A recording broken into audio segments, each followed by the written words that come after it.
Divorce வராம குடும்பத்தை காப்பது எப்படி? குடும்பத்துல அன்பும் புரிதலும் குறைய ஆரம்பிக்கும் போது வாழ்க்கையினோட அமைதியை அளிக்க ஆரம்பிக்கும். அப்பதான் டிவோர்ஸ்ன்றது நம்மளை எட்டி பார்க்கும். இதை எப்படி நம்ம முறையா கையாள்றது, குடும்பத்துல விவாகரத்து எப்படி உருவாகுது அப்படின்றத ஸ்டெப் பை ஸ்டெப்பா நம்ம பார்க்க போறோம். அதை தடுக்கிறது, அதை பாதுகாக்கிறது அப்படின்றதான் இந்த முழுமையா இந்த வீடியோல பாக்குறோம். இப்பதான் நம்ம சேனலுக்கு நீங்க ஃபர்ஸ்ட் டைம் வரீங்கன்னா மறக்காம சப்ஸ்கிரைப் பண்ணுங்க. டிவோர்ஸ் வராம குடும்பத்தை காப்பது எப்படி? ஒரு பிரச்சனைகள் வரத்துக்கு முன்னாடியே நம்ம அதை பாதுகாத்துட்டோம் அப்படின்னு வச்சுக்கோங்களேன். சில வழிமுறைகளை நம்ம ஃபாலோ பண்ணோம்னா அந்த பிரச்சனைகள் இருந்து நம்ம வெளியில வந்துடலாம். குடும்பம் அப்படின்னா குடு இன்பம். கணவன் மனைவிக்கு இன்பத்தை கொடுக்கணும், மனைவி கணவனுக்கு இன்பத்தை கொடுக்கணும். அதுதான் குடு இன்பம். அந்த அன்பு குறைய ஆரம்பிச்சுது அப்படின்னா மனசுன்றது விலக ஆரம்பிக்கும். நமக்கு சில மாறுதல்கள் நமக்குள்ள ஏற்பட்டு அது பிரிவினைவாதத்துல தொடங்குறதுக்கு உண்டான ஒரு தொடக்கமா அதை அமைஞ்சிரும். இந்த உலகத்திலே அதிகமா பயன்படுத்தி மக்கள் புரியுற அதிகமா யூஸ் பண்ற முறையே பேச்சு தான். ஏன்னா ஒரு பேச்சின் மூலயமா தான் நம்ம ஒரு செயல்களை புரிஞ்சிக்கிறோம், ஒரு செயல்களை செய்யறோம், ஒரு சண்டைகள் உருவாகுது, பல நன்மைகள் நடக்குது. இந்த பேச்சின் மூலம் நம்ம டிரான்ஸ்ஃபர் பண்ணிக்கிறோம். இந்த பேச்சு நம்ம குடும்பத்துல எப்படி நம்ம பேசணும் அப்படின்னா அன்பால பேசிக்கணும். அதாவது அன்றாட ஒரு செயல்கள் செல்ற சின்ன சின்ன விஷயங்களுக்கு தேங்க்ஸ் சொல்ல ஆரம்பிக்கணும். அது உங்களுக்கு பிடிக்குதோ பிடிக்கலையோ, இல்ல இது உங்க பழக்கத்துல இருக்கோ இல்லையோ, அதெல்லாம் நீங்க கன்சிடர் பண்ண வேண்டாம். பேச்சு தன்மையை நீங்க மாத்திக்கணும். ஒரு ஹஸ்பண்ட் உங்ககிட்ட ஏதாவது ஒண்ணு சொன்னாங்கன்னா நீங்க அவங்ககிட்ட தேங்க்ஸ் சொல்ல பழகிக்கோங்க. இதோ உங்க ஒய்ஃபு ஹஸ்பண்டுக்கு ஏதாவது ஒரு செயல் நல்லபடியா பிடிக்கிற மாதிரி இருந்துச்சுன்னா அது செயல்களுக்கு தேங்க்ஸ் சொல்ல ஆரம்பிங்க. இந்த தேங்க்ஸ் சொல்ல சொல்ல என்ன ஆகும்னா மனதில் இருக்கிற அழுக்குகள், அதாவது அழுக்குகள் மீன்ஸ் இறுக்கமான ஒரு உணர்வை தளர்த்தி விடும். அது அந்த தேங்க்ஸ் சொல்ல சொல்ல உங்களுக்குள்ள ஒரு பிணைப்பு ஆட்டோமேட்டிக்கா உருவாகும். அது வீட்டுக்குள்ள அடிக்கடி ஒவ்வொரு செயல்களுக்கும் ஒவ்வொரு சூழ்நிலைகளுக்கும் நீங்க டிரான்ஸ்பர் பண்ணிக்கிட்டீங்க அப்படின்னா உங்களுக்குள்ள ஒரு அமைதி அப்படின்ற ஒரு அன்பு இன்னும் மேலோங்கி வளர ஆரம்பிக்கும். இதனால டிவோர்ஸ் அப்படின்ற ஒற்றை வார்த்தையிலிருந்து நீங்க உங்களோட வாழ்க்கையிலிருந்து நீங்க தப்பிச்சுக்கலாம். இந்த பேச்சு சில சண்டைகளையும் உருவாக்கும். அதாவது இனமா பேசிடுவாங்க, இல்லைன்னா கோபத்துல ஏதாவது பேசிடுவாங்க. அப்படி பேசுறப்போ அந்த வார்த்தைகள் என்னன்னா மனதால ஆள் மனதில போய் பதிஞ்சிரும். சில நேரங்கள்ல ஒரு ஸ்மூத்தா நல்லாதான் பேசிட்டு இருப்பாங்க. அன்னைக்கு நீங்க என்னை இப்படி சொன்னீங்க அப்படின்னு கணவனோ, இல்ல மனைவி கணவரை பார்த்து நீங்க அன்னைக்கு இப்படி என்னை திட்டுனீங்க, என்னை இந்த வார்த்தைகளா சொன்னீங்க அப்படின்றது பழைய வார்த்தைகளை எடுத்து அப்பப்போ இடையில நுழைச்சிருது. இதனால சண்டைகளா மாறத்துக்கு உண்டான முதல் ஸ்டெப்பா உருவாகுது. சோ அதனால பழைய வார்த்தைகளை திரும்ப திரும்ப மறுபடியும் நீங்க புது அன்றாட வாழ்க்கைக்கு நீங்க பயன்படுத்தாதீங்க. பழச மறந்துருங்க, அதை விட்டுடுங்க. அது ஏதோ ஒரு தவறுதலாலோ இல்ல ஒரு சூழ்நிலையாகளோ அந்த வார்த்தைகள் இருக்கலாம். அந்த வார்த்தைகளுக்கு மறுபடியும் நீங்க உயிர்கள் கொடுக்காதீங்க. பேச்சுக்கு உயிர் இருக்கு இல்லையா, வார்த்தைகளுக்கும் உயிர் இருக்கு. அந்த உயிரோட்டம் என்னன்னா புரிதல்ல தான் அடங்கும். அந்த புரிதல் எப்படி இருக்குன்னா பிரிச்சு பார்த்து பகுத்து ஆராயணும். அதுக்குதான் மனிதர்களுக்கு ஒரு அறிவு அதிகமா இருக்குன்னு சொல்லுவாங்க, பகுத்தறிவு. அந்த பகுத்தறிவுன்ற வேர்டு பகுத்து ஆராய்ந்து பார்க்கிறது. அத நீங்க தெளிவான ஒரு பகுத்து ஆராய்ந்து பார்க்கக்கூடிய மனநிலைய நீங்க உருவாக்கிக்கணும். அந்த மனநிலை உங்களுக்கு பகுத்து ஆராய தெரியலன்னா முறைகளை நீங்க கத்துக்கணும். அது வீட்டுக்குள்ள உங்க ஹஸ்பண்டுக்கோ ஒரு மனைவிக்கோ அந்த புரிதல்கள் இருந்தாதான் ஒரு இடத்துல ஒரு ஹஸ்பண்ட் ஒரு தப்பு பண்ணனாலும் புரிஞ்சுக்கிட்டு அந்த அமைதியா இருப்பாங்க. அதே மாதிரி மனைவி ஒரு இடத்துல அதிகமா பேசினாலும் ஹஸ்பண்ட் புரிஞ்சுக்கிட்டு அந்த இடத்துல அமைதியா இருப்பாங்க. சோ இதனால உங்களோட சண்டைகள் வர வாய்ப்புகள் இந்த இடத்துல இல்லை. ஏன்னா சொல்றவங்க ஒரு ஆங்கிள் ஒரு நோக்கத்துக்காக பேசுவாங்க. நீங்க கேட்கறவங்க உங்க ஹஸ்பண்டோ இல்ல ஒரு மனைவியோ இருந்தீங்கன்னா நீங்க கேட்கறது நீங்க ஒரு ஆங்கிள் ஒரு நோக்கத்தை வச்சு கேட்பீங்க. அப்போ அவங்க சொல்ற வந்தவங்களோட நோக்கமும் மாறிடும், கேட்கிறவங்களோட நோக்கமும் மாறிடும். அப்போ புரிதல்கள் ரெண்டு பேருத்துக்கும் வராது. ஒரு ஹஸ்பண்டுக்கோ இல்ல மனைவிக்கோ இணக்கமான ஒரு புரிதல் வராது. இந்த புரிதல் எங்க போய் முடியும்னா சின்ன ஒரு சண்டைகளா மாறும். அந்த சின்ன சண்டைகள் வார்த்தைகளா உருவாகி அது பெரிய சண்டைகளா உங்களுக்கு முடியும். அந்த சண்டைகள் ஒரு 10 நாளைக்கோ இல்ல 1 வீக்குக்குள்ள இல்ல 1 மந்தோ கழிச்சு வேற ஒரு பிரச்சனைகளை நீங்க ஃபேஸ் பண்ற சின்ன ஒரு சண்டைகள் வரப்போ இதை நீங்க உள்ளுக்குள்ள வரப்போ இன்னும் அது பெருசாகும். ஆழ்மனதில் அது பதிஞ்சு அது வந்து பெரிய ஒரு பிரச்சனைகளா மாறி அது டிவோர்ஸ் அப்படின்ற ஒரு குடும்பத்தை பிரிக்கிற ஒரு சூழ்நிலை உருவாக்கும். சோ அந்த இதையும் நீங்க வழி விடாதீங்க. இதை பாதுகாப்பு, இதுல என்ன உண்மை இருக்கு, என்ன பொய் இருக்கு, இப்போதைக்கு இது என்ன தேவை அப்படின்ற அந்த புரிதல் வந்து ஒரு ஹஸ்பண்டுக்குனாலும் வேணும், ஒரு ஒய்ஃப்னாலும் வேணும். இவங்க 2 பேரும் உள்ள புரிதலை நல்லா புரிஞ்சுக்கிட்டீங்க அப்படின்னா உங்களுக்கு டிவோர்ஸ் அப்படின்ற இதுல இருந்து நீங்க தாராளமா நீங்க வெளியில வரலாம்.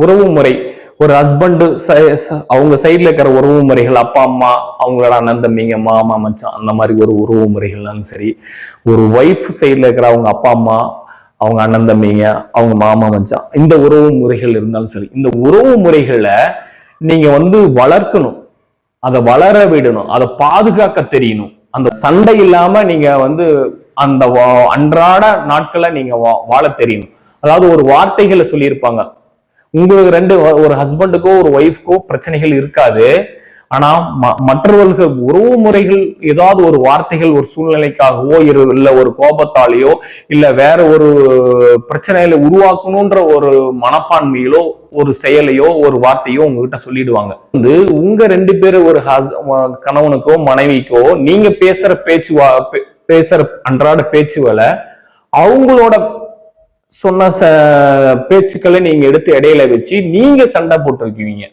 உங்க உறவு முறையில இவங்க இப்படி என்னைய வந்து தப்பான சொல்றாங்க, என்னைய வந்து மதிக்கல, அவங்க சைட்ல என்னைய வந்து உறவு முறையில் என்னை மதிக்கல, தப்பா பேசுறாங்க, அவங்க சொல்றதுக்கு பிறகு நான் நடக்கணுமா, அவங்க சொல்றதெல்லாம் நான் கேட்க முடியாது, உங்க ஹஸ்பண்ட் சைட்ல சொல்ற உறவு சொல்றதை நான் கேட்க முடியாது, உங்க ஒய்ஃப் சைட்ல சொல்ற உறவு முறைகள் அவங்க சொல்ற விதமா நாங்க கேட்க முடியாது, அதை நான் நடைமுறைப்படுத்த முடியாது, அவங்களுக்காக நான் வாழ்க்கை வாழ முடியாது அப்படின்ற இந்த வார்த்தைகள் வந்து அவங்க ஏதோ ஒரு வார்த்தைகள் சொல்லியிருப்பாங்க. அதை வந்து உங்க லைஃப்லயும் உங்க குடும்பத்திலையும் நீங்க உள்ள நுழைச்சி அத ஒரு பிரச்சனையா அதுக்கு நீங்க ஒரு உணர்வு அந்த வார்த்தைகளுக்கு உயிரை கொடுத்து உங்க உயிர் போயிடும். அந்த மாதிரி ஒரு வாழ்க்கையை நீங்க வாழாதீங்க. சோ இதுல என்ன புரிதல் அப்படி இருக்குன்றது பகுத்தாராய்ஞ்சு இதுல என்ன உண்மை இருக்குன்னு தெரிஞ்சு அதுக்கு தகுந்த வாழ்க்கையை வாழ ஆரம்பிச்சா டிவோர்ஸ் அப்படின்ற வாழ்க்கையிலிருந்தும் நீங்க வெளியில வரலாம். ஒரு ஹஸ்பண்டோ ஒரு ஒய்ஃபோ ஏதாவது ஒரு சின்ன தவறு செஞ்சிருவாங்க, இல்லைன்னா ஒரு பெரிய தவறு தான் வச்சுக்கோங்களேன். அந்த தவறுகளை சரி செய்யணும். சரி செய்யற பக்குவம், அந்த தெளிவு ஒரு ஹஸ்பண்டுக்கு வேணும், ஒரு மனைவிக்கு வேணும். அந்த தவறுகளை நீங்க சரி செஞ்சிட்டீங்கன்னா அந்த தவறு மறுபடியும் வராது. இல்ல அப்படின்னா அந்த தவறுகளை வராமலே நீங்க பாதுகாக்கணும். ஏதாவது ஒரு விஷயங்கள் செய்யறதுக்கு முன்னாடியே இந்த மாதிரி ஒரு செயலை செஞ்சா இந்த மாதிரி தவறுகள் ஏதாவது வந்துச்சுன்னா அது நம்ம குடும்பத்துக்கு பாதிக்கும், அந்த குடும்பத்தை பாதிக்கணும், நம்ம கணவனைய மனநிலையை பாதிக்கும், இல்லைன்னா நம்மளோட மனைவியோட மனநிலையை பாதிக்கும். சோ இந்த தவறு மூலியமா நமக்கு குடும்பத்துல ஏதாவது பிரச்சனைகள் உருவாயிடும் அப்படின்றதுக்கு அந்த செயல் செய்யறதுக்கு முன்னாடி, அந்த தவறு செய்யறதுக்கு முன்னாடியே அங்கேயே தடுத்துறது. இல்லைன்னா அந்த தவறு தெரிஞ்ச பிறகு அதை வளர விடாம அந்த தவறை தடுத்து நிறுத்தி அந்த தவறுக்கு உண்டான செயல்முறை, கரெக்டான செயல்முறையை செஞ்சுக்கிறது. இது மூலியமா உங்களுக்கு வந்து டிவோர்ஸ் அப்படின்றது வெளியில வரலாம். அடுத்தது என்னன்னா, தவறு செஞ்சுட்டு அது போன போக்குல போகட்டும், அதை நான் ஃபேஸ் பண்ணிக்கிறேன், அது இப்படிதான் அப்படின்ட்டு அடுத்தடுத்து தவறுகளுக்கு மேல தவறுகள் அடுக்கிக்கிட்டே போறதுனால ஒவ்வொரு தவறுகளும் ஒவ்வொரு சூழ்நிலையை உருவாக்கும், ஒவ்வொரு செயல்களை உருவாக்கும். அப்போ அந்த ஒவ்வொரு செயல்கள் செய்ய செய்ய அதை உங்களால ஃபேஸ் பண்ண முடியாம அது பெரிய ஒரு பிரச்சனையா உருவாகி குடும்பத்துல உங்க ஹஸ்பண்ட் சைட்லயும் அவங்க ஃபேமிலி சைட்லயும் ஒரு பெரிய பிரச்சனையை உருவாக்கும், உங்க ஒய்ஃப் சைட்லயும் அவங்க அப்பா அம்மா சைட்லயும் ஒரு பெரிய பிரச்சனைகள் உருவாக்கும். இந்த சின்ன சின்ன தவறுகள்ல வளர விட்டுட்டீங்க அப்படின்னா அது வந்து ஆட்டோமேட்டிக்கா உங்களை அந்த ஸ்டேஜுக்கு, டிவோர்ஸ் அப்படின்ற ஸ்டேஜுக்கு கூட்டிட்டு போயிடும். சோ தவறுகளை வளர விடாம அதை தடுக்குறங்க. இல்லைன்னா தவறுகளே வராம அந்த இடத்துலயே தடுத்து உங்க வாழ்க்கை முறையை உங்க குடும்பத்துக்கே உள்ள வராம நீங்க பாதுகாக்கலாம். இதன் மூலியமா உங்களோட டிவோர்ஸை நீங்க பாதுகாத்துக்கலாம். பொருளாதாரத்துல மிகப்பெரிய சண்டைகள் உருவாக நிறைய வாய்ப்புகள் இருக்கு.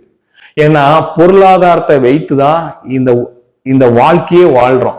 இப்போ அந்த மாதிரி ஒரு சூழ்நிலையும், இந்த பொருளாதாரம், இந்த பூமியில வாழ்றோம்னா பொருளாதாரம் மிகப்பெரிய இன்றையமையாத ஒண்ணா இருக்கு. ஸோ பொருளாதாரத்துல கரெக்டான ஒரு புரிதல் வேணும், ஒரு அட்ஜஸ்ட்மெண்ட் வேணும். ஒரு செயல் செய்யறீங்க, இல்லைன்னா ஒரு பொருட்கள் வாங்குறீங்கன்னா உங்க 2 பேருக்கு இணக்கமான ஒரு செயலாவா இருக்கணும்.